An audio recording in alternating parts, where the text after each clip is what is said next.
Hi, everybody. Welcome to the Chapter 12 Practice Midterm Review. I am going to go through some of the questions that are on the Practice Midterm. You may have looked at some of this already, but if not, you might want to go ahead and get this down off of e-learning at this point, which, of course, for some mysterious reason, my e-learning has closed on me, but it's going to be on e-learning under Chapter 12. I'm not going to go through the effort to open that now. I think, well, if you're watching this video, you found this, okay?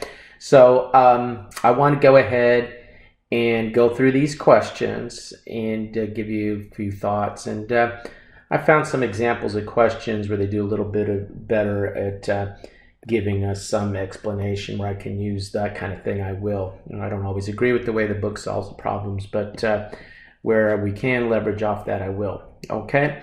All right, so let's just go through these. And remember, Chapter 12, we were talking about intangible assets.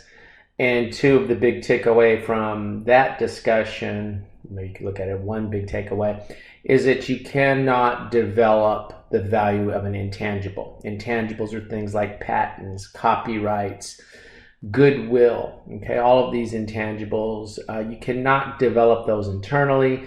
The only way you can record value on your balance sheet for an intangible asset is if you acquire it from the third party, right? The cost of developing intangible, all of that is expensed.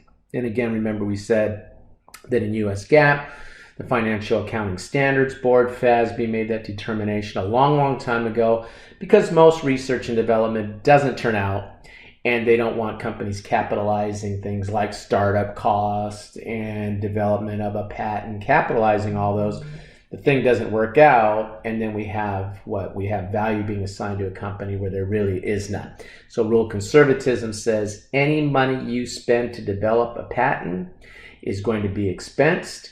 But if somebody else has made that investment and then what? You turn around and you acquire that research and development from then you can capitalize that. And we are subject to amortization of the value of an intangible, assuming it is an intangible with a finite life or a fixed life. If it is an indefinite life intangible, then we won't have to amortize that, but we will do impairment test for that intangible, okay, as we go through time. And that includes looking at impairment for goodwill. Okay, so intangibles with indefinite life, a franchise that I have a lifetime access to that franchise is an indefinite life, and so I'm not going to amortize it, but I would check it for impairment, right? Same thing with goodwill. We don't know how long goodwill is going to work, so I'm going to have to check that for impairment, right? In fact, even intangibles with a finite life, you still have to evaluate those for impairment, okay? So that's just a quick, and again, we go into more detail in that in the Chapter 12 discussion. Let's take a look at how I'm going to test you on this in your midterm that's going to come up for our first midterm by going through this practice midterm, okay? So we go through and we say that the company incurred the following costs related to research and development, and right away you're thinking, uh-oh, the question asked me what should be the research and development expense. So your initial reaction is, I bet you I'm going to pick up a lot of these costs as research and development expense. So salaries and supplies for the development, yeah, I'm going to include that. And make sure when you look at a question, you make sure you're certain what I'm asking you, right? I'm asking you about the research and development line item expense that appears on the income statement. Research and development expense, that line item is an important part of the income statement, important presentation on the income statement, because potential analyst investors will look at that expense a little bit differently than they're going to look at expenses like, say,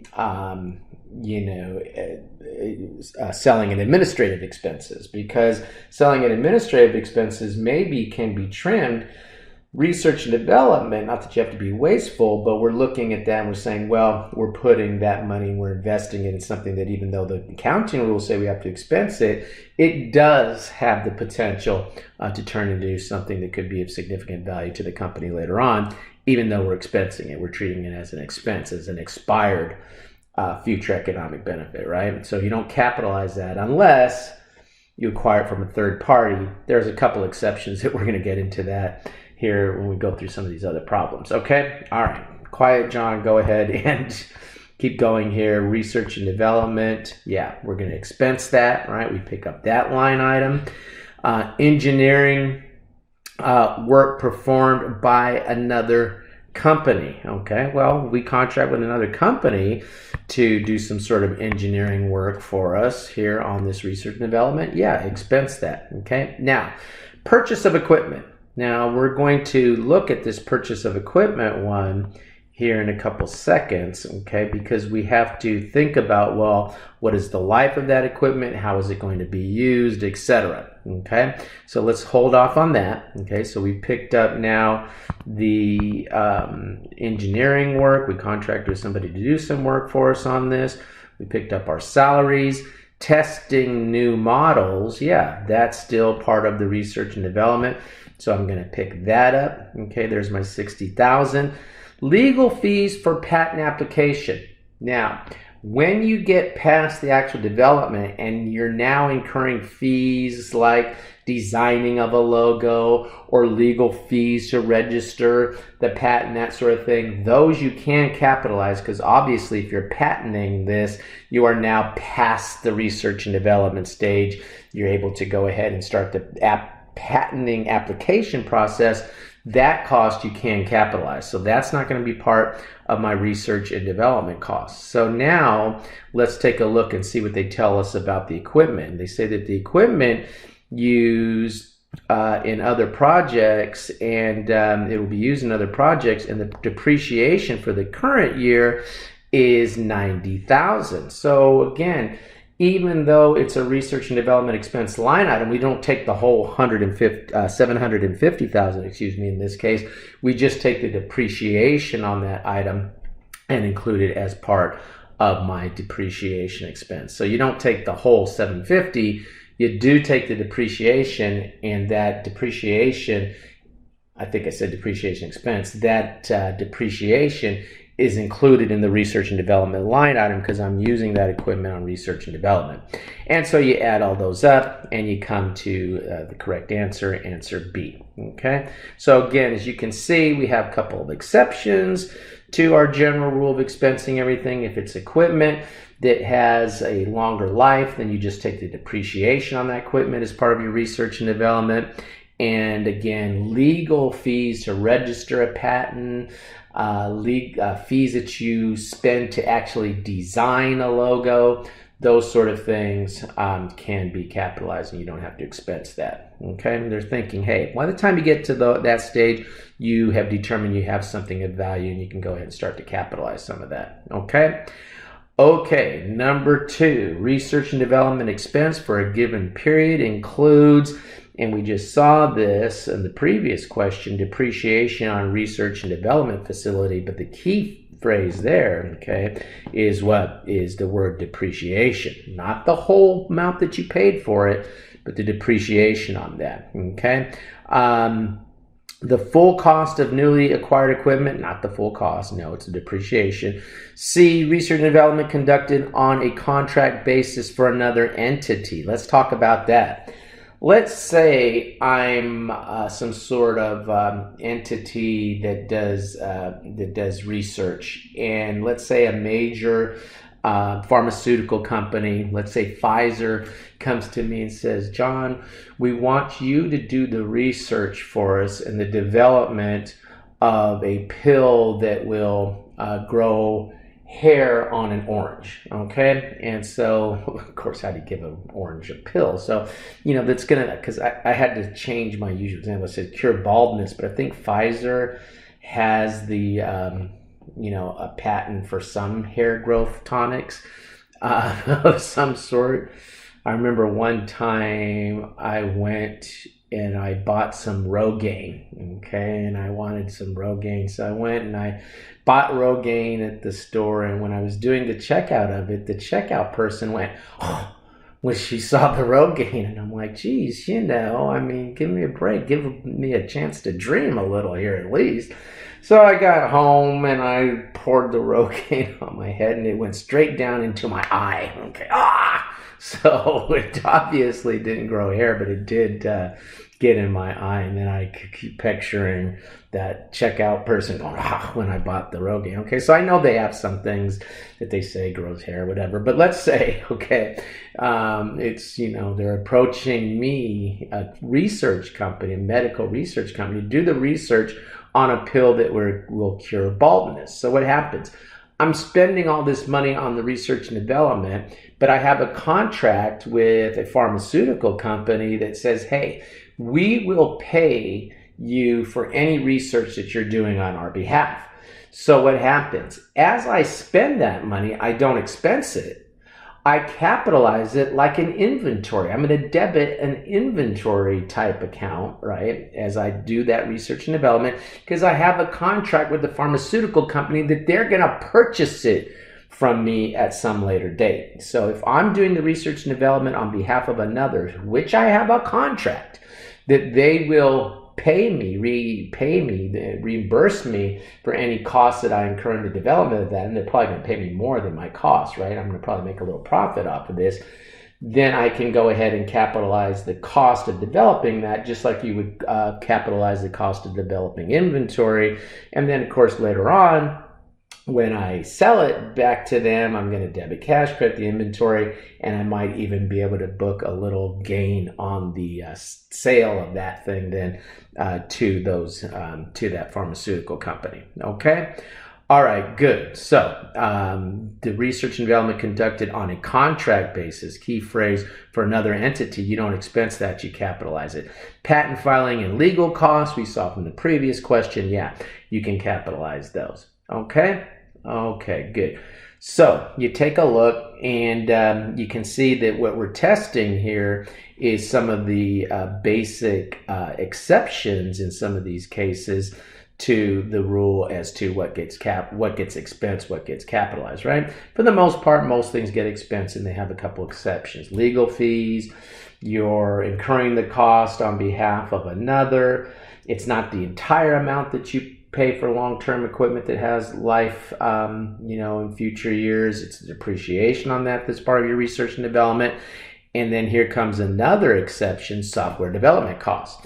Now, we said during our discussion that software development costs have special rules, and it's on a statement of position that the FASB came out with, in which they said that you should expense costs in your research and development for software up to technological feasibility, and including technological feasibility. After technological feasibility, yes, those costs you can capitalize. So this is a little annoying about US GAAP and why we have so many rules, and people start to get a little frustrated, and then we have the big rule, don't capitalize research and development, and then we start carving off little exceptions here and there. The case with software development being a good example of that, and that after you have passed, key phrase, technological feasibility, then you can start to capitalize cost. You will capitalize those costs, and as we said during the lecture, you will amortize those costs over the shorter or the greater of either the straight line depreciation or the percentage of revenue. And I gave you an example there, whichever gives you the larger amortization. Okay? So software development costs are capitalized if they are incurred after technological feasibility. I don't want to strike that out. I want to highlight that, right? It's after technological feasibility. And then, again, once you start to capitalize those costs incurred after technological feasibility, then you can go ahead and you will be required, I shouldn't say you go ahead, you'll be required to amortize that using the percentage of revenue method or straight line, whichever gives you the greater amortization. Now, sometimes students will say, well, what constitutes technological feasibility? And my answer is, I don't know. That's not my job as an accountant. It is my job as an accountant to have experts that are able to articulate to me when we have reached technological feasibility, and then I can go forward from that point. And if I was an auditor and I needed to engage a specialist to help me with that, and I could use the specialist that the client has, I just have to make sure that I'm satisfied that they have certain objectivity associated with that. I could very well, under the auditing standards, rely on the specialist there to help me to determine whether or not technological feasibility has been achieved, and then they can start to capitalize cost after that point. Okay, so you don't have to become a computer expert to be able to know if something has achieved technological feasibility and whether or not you should start capitalizing the cost. Okay. All right. Good. Number 4, research and development costs for projects other than software development should be, okay, research and development, general rule, expensed, okay, in the period they are incurred. Okay. That's the best answer. Okay. Okay. Good. Coming over. A company has the following expenditures during the year, blah, blah. And how much goodwill can the company recognize at the end of the year associated with these expenditures? Answer is 0.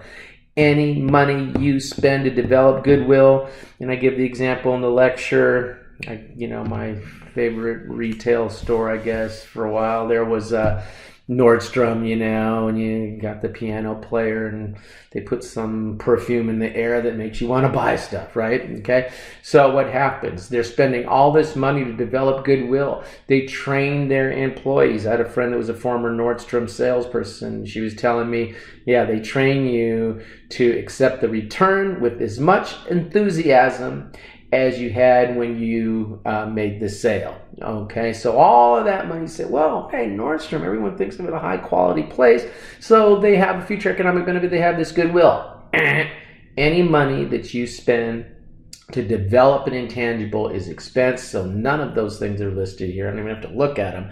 If they were trying to develop goodwill, then I should expense them. Okay, now,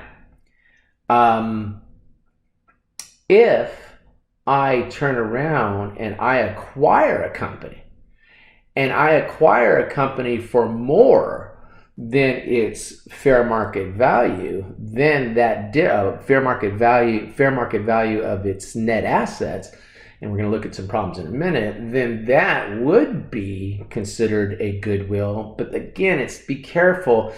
That goodwill is only reported on the consolidated financial statements. So if I have acquired more than 50% of the entity's stock and I'm required by US GAAP to consolidate, then I would bring that goodwill onto the consolidated financial statements. Okay, and we're not going to deal with consolidations in this class, but I just think it's worthwhile for you to understand how goodwill that we're talking about here ultimately gets reported on a financial statement. It's when I've acquired more than 50% of the ownership of a company and I have to consolidate that company in with my company, then I would go ahead and record the goodwill. Or if I didn't have a company before that and I went and bought this company and paid more than the fair market value of the net assets, then as I prepare the standalone financial statements for the one company I own, I would report the goodwill there. Okay. All right. So we come over and you expense all costs to develop goodwill. Now in this case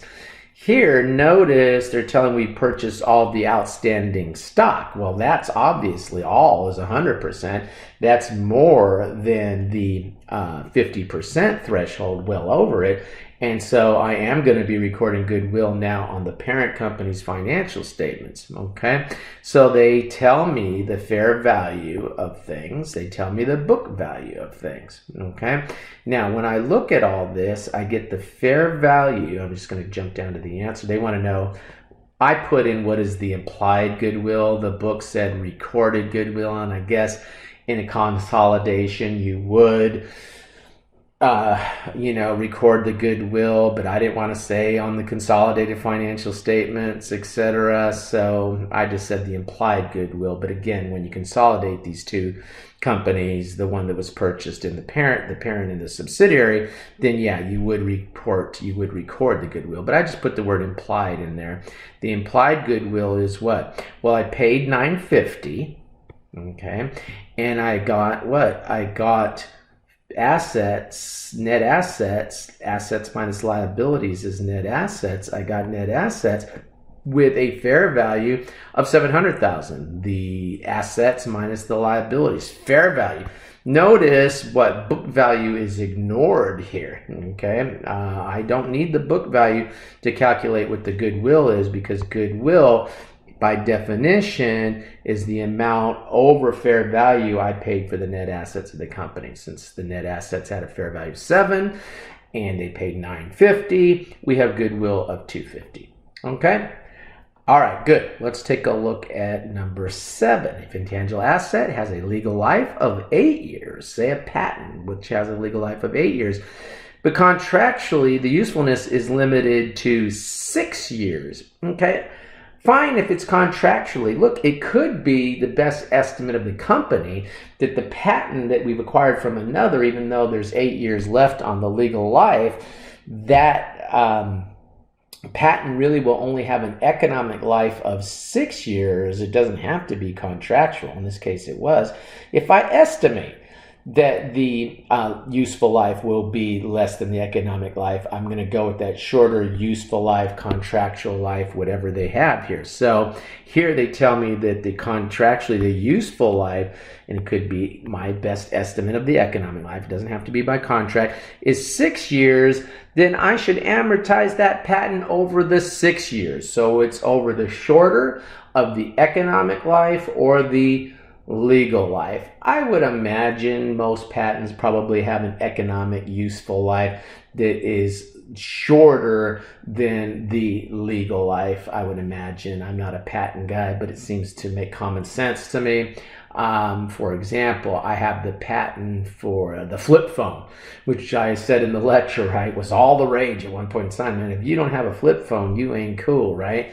Now, if somebody sees you with a flip phone, they think, okay, boy, poor John, he didn't keep up with the times, right? Okay, so I don't have a flip phone, guys. Okay, but if you had a flip phone, still somebody might think, oh, what's wrong with him, right? So the patent to develop a flip phone may not be as valuable now as it was, say, a short time ago. Okay, all right, good. So it's the shorter of the economic life or the legal life, whichever is shorter.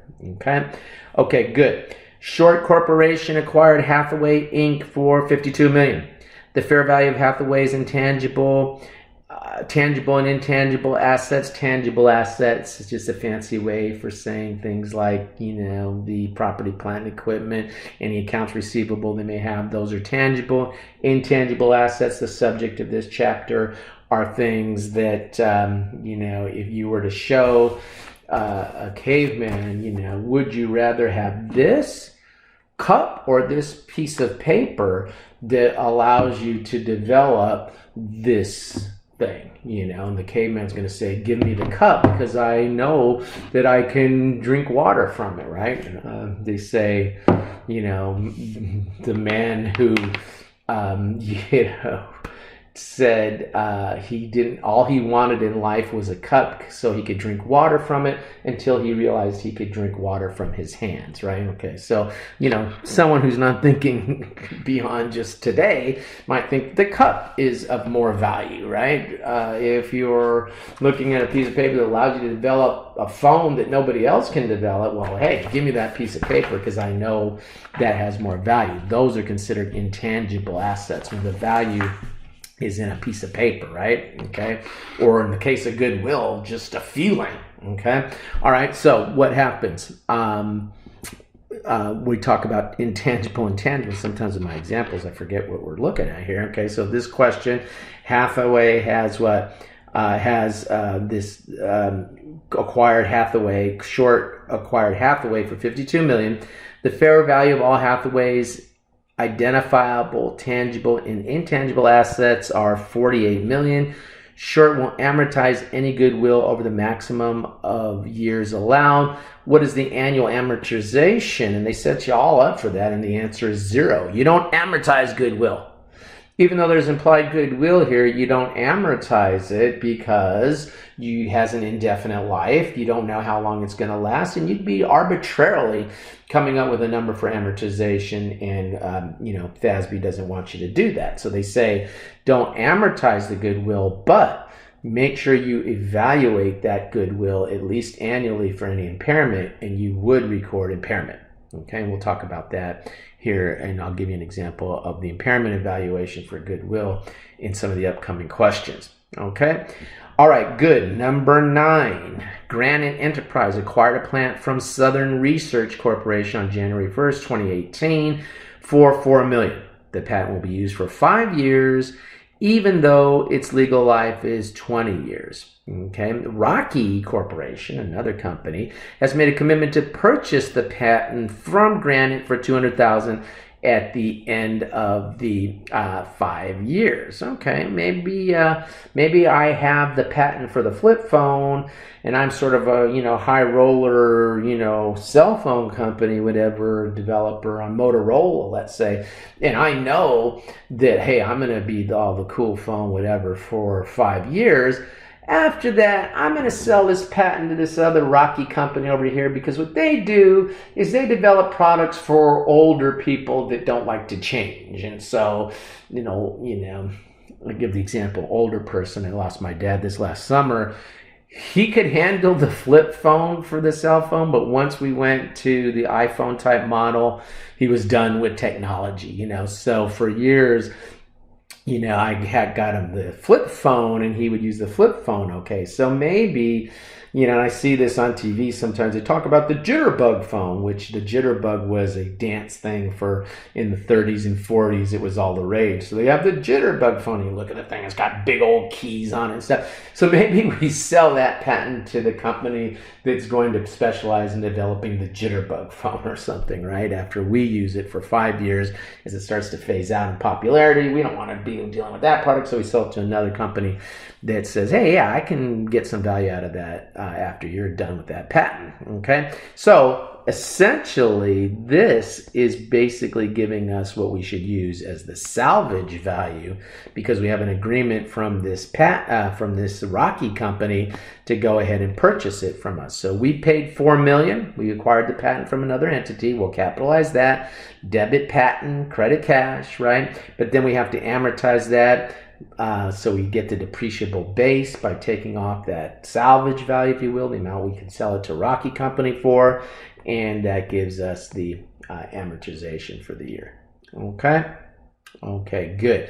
Guys, when you're looking at questions, always make sure you know when they put the asset into use here, okay, so that you know to take that full year of depreciation. If they had bought that, say, in June, then you would only take, July 1st, then you'd only take, half a year, okay? Okay, good. Let's look at number 10. Moving along here. I'm liking this. This is fun. Okay, Vega Corporation purchased a patent at a cost of $200,000. Legal and filing fees of $50,000 were paid to acquire the patent. Okay, so we purchased the patent and we had to pay legal fees of $250,000. The company estimated 10-year useful life for the patent, uses straight line for all intangible assets.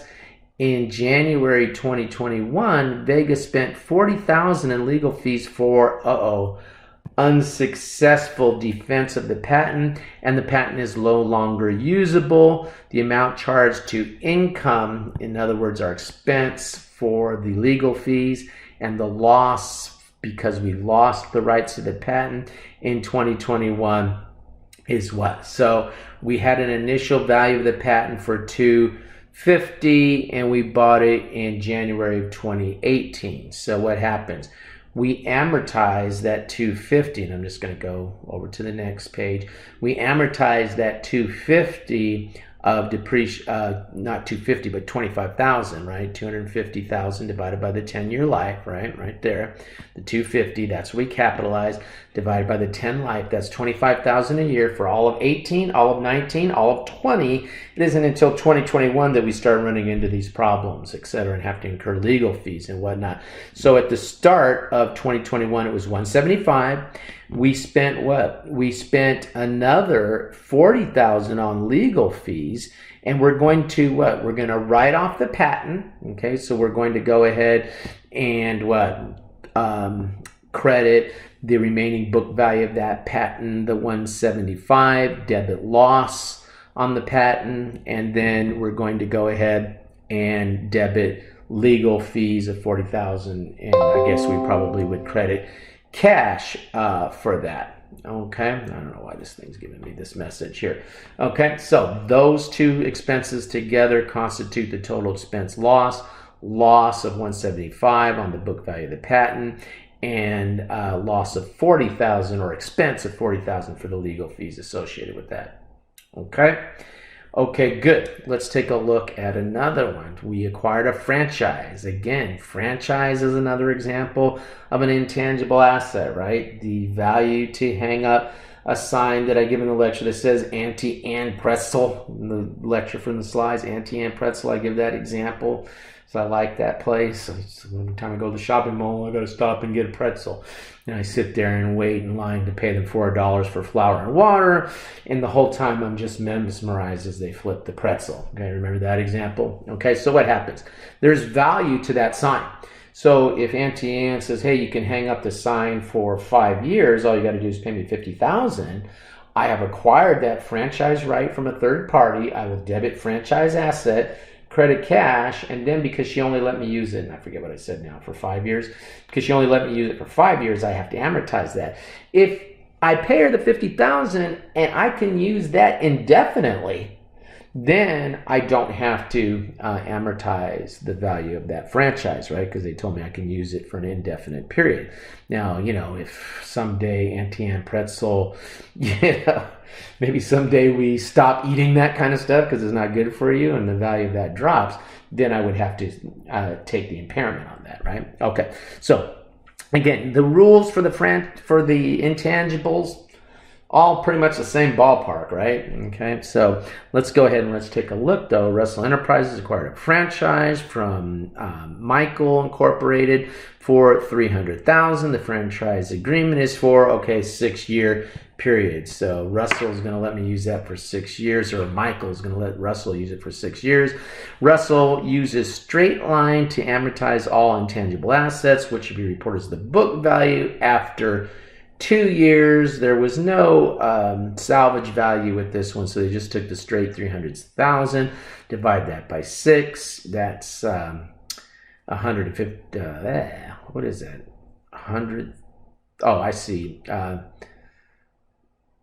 300,000 minus 300,000 divided by 6 times 2 years. Okay. I don't know why that's giving me a hard time, but let me go ahead and make sure I understand what's happening in the parentheses there. 300,000 divided by 6 is 50,000. Yeah, okay, thank you. Times 2 years is 100,000. Sometimes the way they show this, I have trouble wrapping my head around. 300 minus the 100,000 gives me, and it's important to realize they're asking me the book value, right? And remember, when we record our amortization expense, we would do what? We would debit amortization expense, okay? And I'm just going to basically show what it would be for each year, 50,000, and we would do that for year 1, year 2 here, and that's how they got to the 100,000. Okay, this totals 100,000, right? Okay, for 2 years, but each year, year 1, year 2, we go ahead and we make the journal entry to debit amortization expense, 50,000 each one of those years, and then we would credit the, in this case, in the case of that says franchise asset, we're going to credit that for 50. That's a credit, okay? And in the case of intangible assets, unlike property, I always get stuck in my mind to say property, land's not depreciated, but like our plant and equipment, we use accumulated depreciation for our intangibles. We don't have to use an accumulated amortization account. We can just simply credit it straight to the asset account.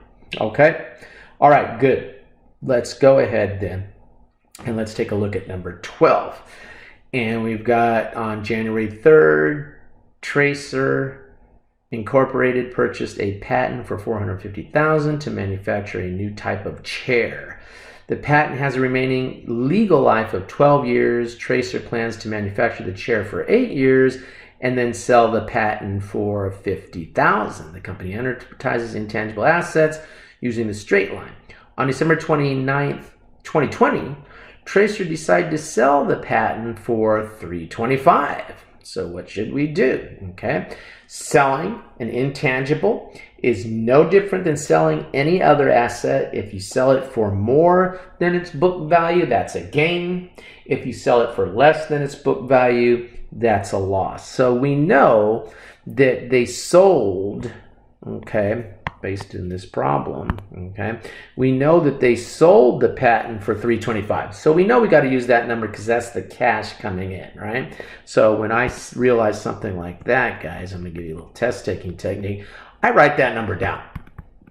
That's the cash coming in. I give myself that number because I found it and I know I've got to use that in the calculation, right? But then I'm going to have to calculate, well, what is the book value on this thing? So they bought it for what? $450,000. They figured they could sell it for $50,000 after 2 years. After 8 years that they used it. And so they take the 450 minus the 50, divide that by the 8 years that they plan to use it. And so the amortization is going to be, again, I don't like the way they do this. It helps me if they show me the number that comes out of this, which is what, $50,000 per year. Okay, $50,000 per year. Let me rewrite that. That's $50,000 per year, okay, times what? Times 2 years. So for 2018, 2019, they took the full depreciation, and it's not until 2020 that they sell this thing. So what do? It had a book value of what? Of $325,000. A book value of what? $350,000, excuse me. Okay, they sold it for $325,000. So since the book value was more than the cash that came in, that's going to be a loss of $25,000. Okay. Okay, good. Let's go ahead and let's take a look at this next one now. Okay, and on June 2nd, 2018. Let me look back at this question. Decided to sell the patent for $25,000. So they took the depreciation for 2018, 2019, the amortization for 2018, 2019, and what they're doing here is they're saying, well, look, the sale at that point, if you took another, it's $50,000 a year. If you took another $50,000 of, you'd still have to take that $50,000 of amortization into that next year.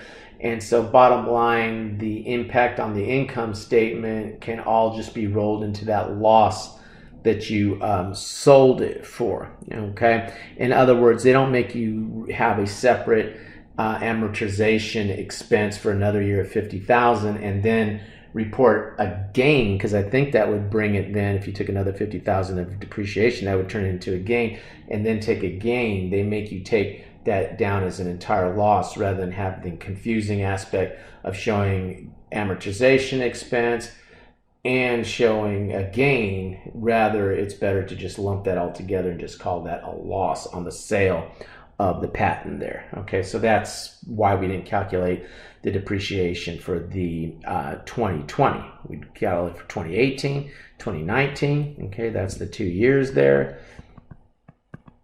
Okay, and then the difference, that gives me $100,000 depreciation, total accumulated amortization on that. That would have come off the asset, whatever. And so now the asset has a book value of what? A book value of $350 off the $400. and the consideration received was $325, and so you just roll that whole last year's depreciation, last year's amortization into that loss. Okay. All right, good. Let's just go ahead and let's take a look at number 13 here. And on January 2nd, 2018, okay, that's, sorry, I'm kind of stuck on number 12 a little bit here for a second. I would never do this to you because I think that gain is what it would be if you took the last year of amortization, and I'm not going to do that to you. That's a little bit tricky. Okay, you roll it all into the loss, and you don't you take the whole amount into the loss, and you don't show amortization expense on one part and a gain in another part. That's a little confusing. You're not supposed to do that, but I wouldn't give you that. I think that's an unfair choice. Makes that a sort of an unfair question. Okay, number 13. On June 2nd, 2018, Tabitha Company purchased a franchise for $560,000, signing a 5-year contract. At the end of 5 years, the franchise right reverts back to the seller. That's like that Auntie Anne example. I said, hey, she says you could use it for 5 years. After that, you can't hang that sign anymore. And the franchise right goes back, and you have to pony up and pay another $50,000 if you want to use it for 5 more years, let's say, right? So on September 1st, 2020, Tabitha decides to sell the franchise for $323,000. The company amortizes intangible assets using the straight line and records partial year amortization based on the number of months in service. Assuming the company has a December 31st year end, what is the gain or loss on recording the sale of the patent? Guys, I don't think I would give you one that kind of goes over parts of years where you buy it and you amortize it for part of the year, and then in the year you sell it, you do a partial year amortization. I think that's a little more than we want to. I may have you buy it after the start of the year, and I'll ask you the amortization probably for that first year, so that you have to realize you can't take the full year's amortization in the year that you bought that asset. But I doubt that I'll have you sell it like this problem does before the year end. Okay, but since we have this problem here, let's just go ahead and take a look at the best way to me to think about a problem like this is, look, if they bought the thing on June 2nd, 2018, right? So from June 18, okay, to June 19, okay, that would constitute 1 year that they use that asset, right? Then we go into the next year, right? And because they bought the thing June 1st, right? And then we go into the next year, and they use that, June 19 to June 20. That's the second year of use, okay? And then we go from what? We go from June 20, okay, to September, and they tell me they got rid of this thing, what, in September of 20, and that's September 1st. Okay, well, that constitutes what? A quarter of the year, 3 months. All of June, all of July, all of August, they use it because we start counting our amortization starting June 1st of each new year, new fiscal year, if you will, because that's when they bought that. So all of June, all of July, because they bought it in June, right? June 1st in 2018.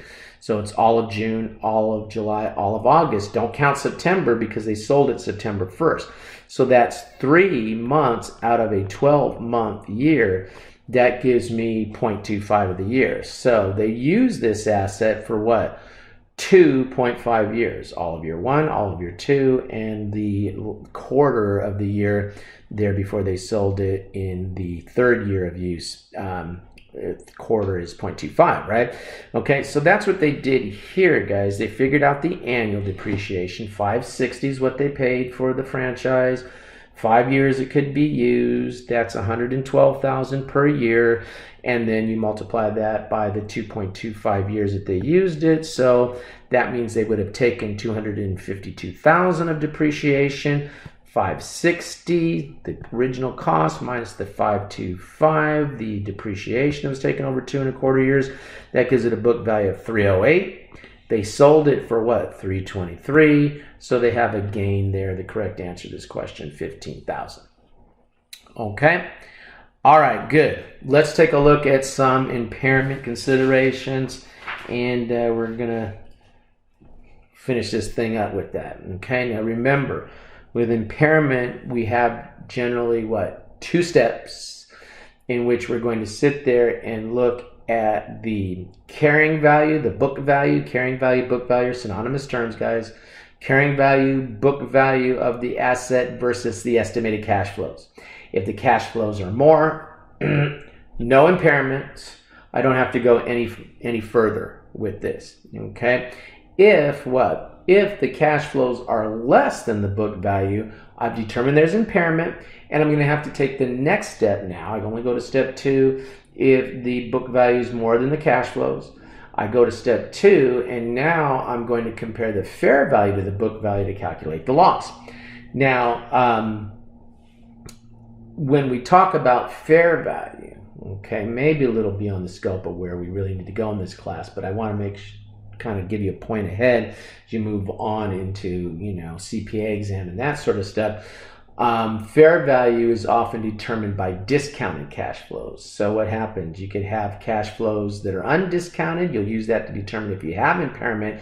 To calculate the amount of impairment, you could take those same cash flows and discount them to get the fair value to calculate the amount of impairment, okay? But in this question, and I figure, for questions I'm going to give you guys, I'm trying to strike out the word fair value. I'm trying to highlight it, please. Okay, for our purposes, I'll just give you the fair value like this problem did, okay? I won't make you calculate it using discounted cash flows or anything like that. Okay, so we've got this first one. Let's just look at this first one. And I think it was okay for us to throw in some fixed assets here as well as the intangibles, the patent and the copyright, because for intangibles, that you are going to be calculating, you're going to be looking at the impairment on those. And for specifically identifiable intangibles like patents and copyrights, you're going to go ahead and go through this same cash flow analysis situation like we see here. Now, if it's Goodwill, Goodwill has special rules in that, let's talk about the intangibles. You have what? Specifically identifiable intangibles like copyrights and patents with a finite life, okay? If they have a finite life, then you're going to treat the calculation of the impairment just like we saw for fixed assets back in chapter 10. I think we did that, okay? If we're sitting here and we're talking about an intangible with an indefinite life, it is difficult to determine what the future cash flows are because you don't know how long they're going to go.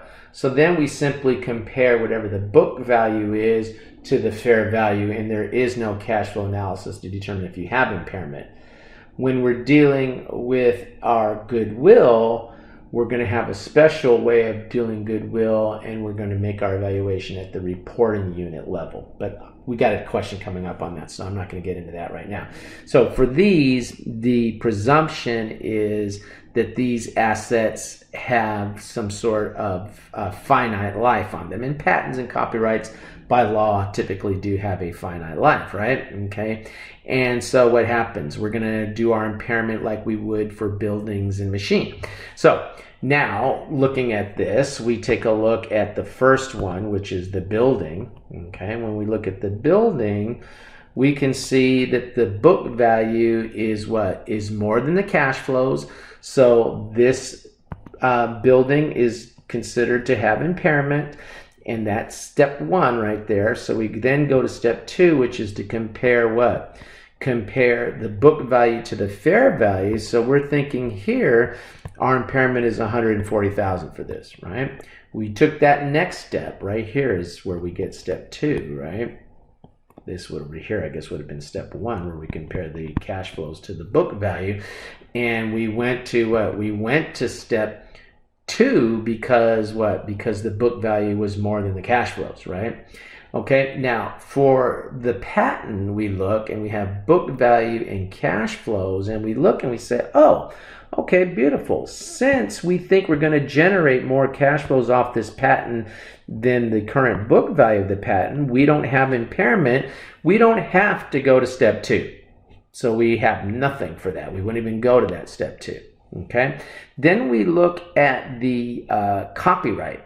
And the copyright has what? It has a book value of 40, cash flows of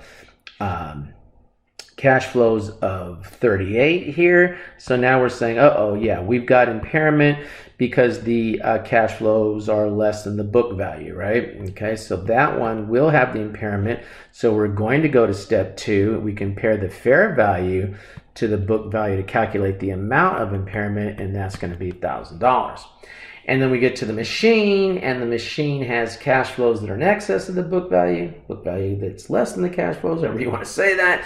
No impairment. Just to stick with my stupid little color scheme here, I'm going to go ahead and X that one, because that one we don't go to the next step. And so the answer here is what? The answer is 41,000. Okay, I like that problem. I think that's a good problem because it reviews some things that we've learned previously and shows how the new stuff that we're learning about intangibles fits into that other discussion that we had in an earlier chapter. Okay, all right, good. Let's take a look at this one. So we've got Jung Inc., and Jung Inc. owns a patent for which it paid $66 million. At the end of 2018, it had accumulated amortization on the patent of $16 million. Due to adverse economic conditions, Jung Management determined its assets, determined that it should assess whether an impairment loss should be recognized for the patent. Look, you got to do it at least annually, okay, for your assets anyway. So anyway, the estimated undiscounted cash flows to be provided by the patent total $43 million. Well, look, the first thing I got to say is, look, okay, if I paid 66 mil for that, and I'm not going to put all the zeros for million, if I had to pay 66 mil, okay, and it has a book value of what? And the book value is the 66 minus, why am I writing 66 again? Minus what? Minus the 16 mil of accumulated depreciation on that, amortization on that, that means that that thing has a book value of what? 50 mil. Okay.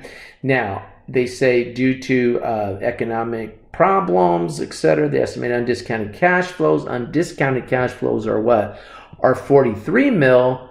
I have impairment because what? The undiscounted cash flows are less than the book value, right? So I only use that to determine that I should go to the next step. They tell me that it has a what? Has a fair value of 35 mil. So that means what? The fair value is, of course, less than the book value. I have a loss of 15 million. Another good question. I like that one. Okay. All right, let's knock this thing out, guys. Let's go ahead and look at this last question, number 16. In 2017, Antle Inc. had acquired Demisky Company and recorded Goodwill $245 million as a result. The net, again, that recording of the Goodwill would be on the consolidated financial statements. The net assets, including Goodwill from anti-acquisition of Demisky Company, had a 2018 year-end book value of $580. Antle assessed the fair value of Demisky at the date to be $700 million. Now, what happens? If the fair value of the assets are more than the book value for a reporting unit, notice they're only doing this at the reporting unit level, at the Demisky level, right? Then you don't have impairment.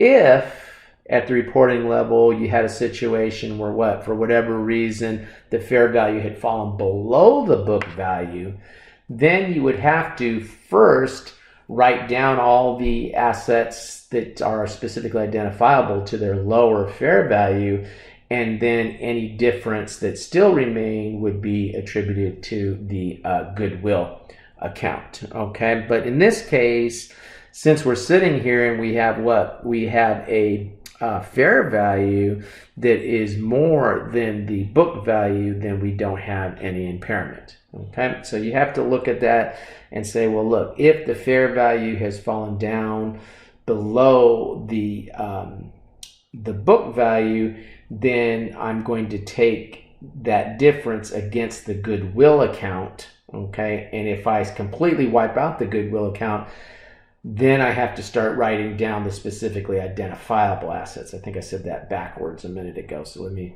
restate. I would come down, let me give you an example in this question. Let's say, right, because we have what? Goodwill in this particular case, recorded Goodwill of 245, right? And let's say that they did this evaluation of fair value, and let's say the fair value comes to, we have a book value of 580, and let's say the fair value of the assets came to, let me make it 540. Okay.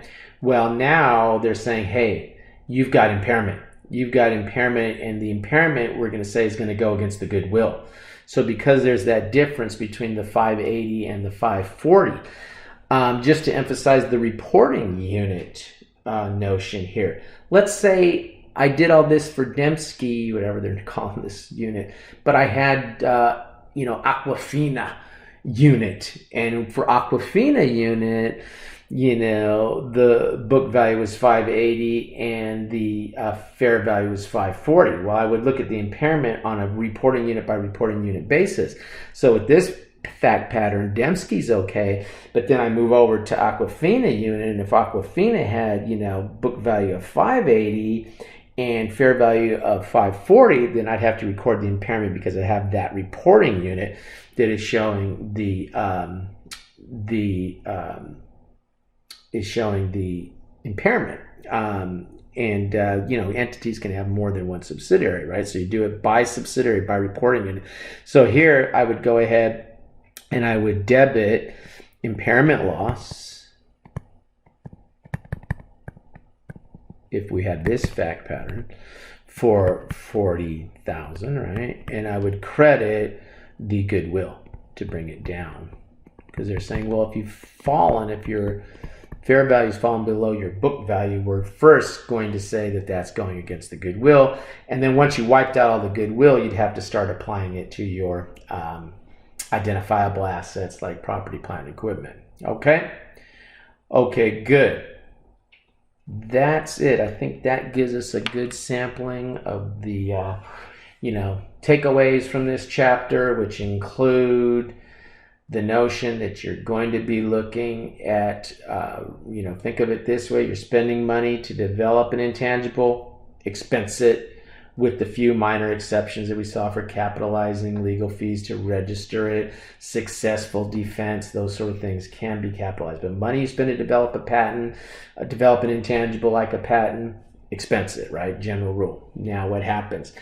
If you acquire the patent from a third party, then you can capitalize that. But for indefinite life intangible, you have to amortize that over the shorter of the useful life or the legal life, whichever is shorter, right? And you take that as amortization. And we don't generally use an accumulated amortization account. You just credit straight to the asset. There's no rule against it, but generally companies just go straight against the amortization account. Against the asset account. Okay, debit amortization expense, credit the account, whatever it is, patent, whatever, copyright, whatever. Okay, franchise. All right, now what happens? You have to look at those for impairment, okay, which we just saw in the last couple of questions. If it's an intangible with a finite life, okay, we don't know indefinite life, not finite, but indefinite, not finite, but indefinite, and we don't know the life, then don't amortize it, all right? But for all intangibles, you have to do what? You have to evaluate them for impairment. We saw the methods for evaluating the impairment, depending on whether it's a intangible with a finite life or an indefinite life. Okay? All right, guys, I think that's enough for one session. So keep up the good work. If you're watching this video, that means you're sticking with everything. You're going through, looking at the lecture slides, looking at these practice midterms. That's how you prepare for the exams, okay? The exams are going to start to come up here as we get to our first midterm. If you're watching this video, you probably are keeping up with things, but please, if you talk to your classmates, make sure you're encouraging your classmates to stay up with the material, because you don't want to get the night before the exam and start trying to watch all these things and figure all these things out. You can see it's a lot of information. Okay? All right, guys, have a good rest of the week, and be looking for chapter 13 soon. Okay? All right, guys, have a good rest of the day.